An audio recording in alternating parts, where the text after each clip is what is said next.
రోజులు మారిపోయినాయి bro. Once upon a టైంలా ఏజ్ చూసి రెస్పెక్ట్ ఇస్తుండే, కానీ ఇప్పుడు మన దగ్గర ఉన్న పైసల్ని చూసి రెస్పెక్ట్ ఇస్తుర్రు. సో దట్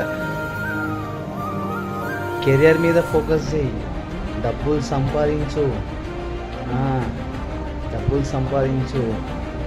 రెస్పెక్ట్ అనేది ఆటోమేటిక్ వస్తుంది. మంచితనానికో, మంచి మనిషికో, మంచి మాటలకో రెస్పెక్ట్ అనేది రాదు, డబ్బులతోనే వస్తుంది. పైసా పేక్, తమాషా దేక్. అదన్నమాట సంగతి. 4 పైసలు ఉంటే అందరూ మనోలే. రోడ్ మీద పోయేటోడు కూడా అన్నా నమస్తే అంటాడు. జేబులో రూపాయలు ఎక్కితే మనోళ్ళే నువ్వెవడరా అంటారు.